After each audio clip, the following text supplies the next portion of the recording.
Speaking of Star Wars, we got to talk about Ubisoft a little bit because, They still around? they're still around, but their stock price is at a 10-year low. And Jeez. a lot of people view Ubisoft's launch of Star Wars Outlaws as a direct contributor to that.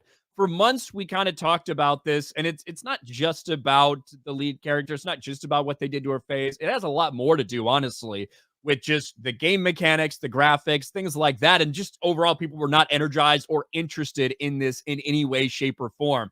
And now, just as we had predicted for months on end, the launch was a massive disappointment. They've downgraded their estimates in terms of total sales for Star Wars Outlaws. And let's not forget, there's something else that's coming out in just a few weeks, and that is Assassin's Creed Shadows. I think that comes out in November. I thought And that was out already. no, that comes out in November, I believe. And that has had a significant amount of backlash as well.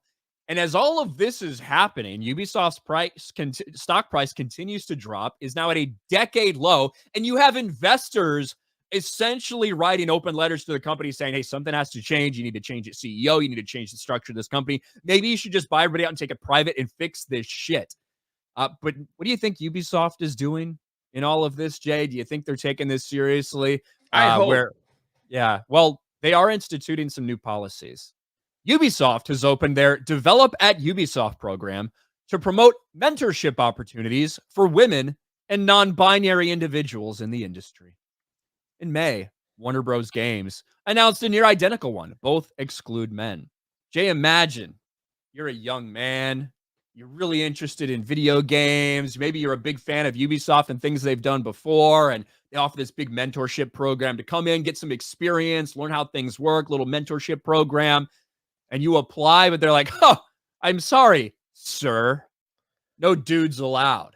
Now, if you identify as a woman, you're probably allowed. If you identify as non-binary, you're probably allowed. But no, you're a normal dude. Doesn't matter if you have all the talent in the world. Doesn't matter if this might be a great fit. Go fuck yourself. You got a cock and balls. No men allowed at the Ubisoft development program. What do you think of that? Are we still doing the non-binary thing? I thought that is come and gone. Like, obviously, I guess it's still a thing. Amanda is non-binary. Exactly. I think that was peak, right? Now that that's fizzed out, like nobody cares because not even the like shills call her non-binary. They still call her her. Like this. To be weird. fair, her preferred pronouns are she, they. So you can say she or her or whatever, or you can call her they, like according to her. So that's so they're following the rules. The membership program is accessible to aspiring talents in multiple countries, including Canada, China, France, Germany, India, Italy, Vietnam, and the USA. That's right. I'm sure they'll get a lot of interesting applications from Canada. Well, we can go to the whole website right here. Develop at Ubisoft. Look at that picture. Look at these gamer girls. They're getting it done. At Ubisoft, we want to build the most creative, diverse, and inclusive teams. And that's exactly what Develop at Ubisoft is all about. Empowering and supporting underrepresented genders. The program provides mentorship opportunities for women and non-binary individuals, students or fresh graduates with less than 2 years of experience, interested in video games. We want to empower you to learn, grow, and become the very best developer you can be. This program is not an internship or employment opportunity. Participants will not be working on Ubisoft projects or receiving any form of compensation. So it's more free. It's more of a mentorship program where they can go in there and they can learn what it's like to be a game designer, what it's like to have massive woke flops and failures and want to kill yourself like because everybody doesn't like your video game. Like this is kind of what we're talking about, right? Here's how not to run a company. Learn from us. Eligibility criteria. You must identify as a woman or non-binary individual. Jay, God. I want you to apply for this. All right. I want you to apply and say, just walk up there and say, I identify as a non-binary 19-year-old. All right. Sounds good.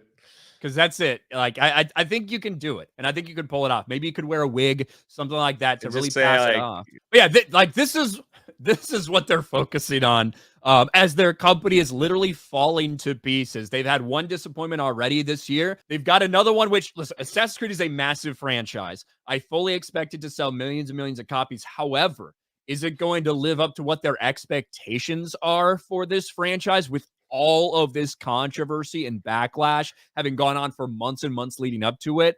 I have a hard time believing that it's going to do similar numbers to a couple of their more recent entries. But Ubisoft focused on doubling down on DEI instead of maybe fixing the company. So anybody could come in and start buying up shares of the company, whatever.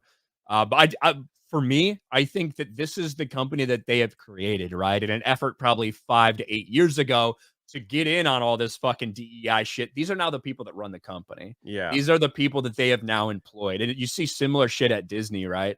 Yeah.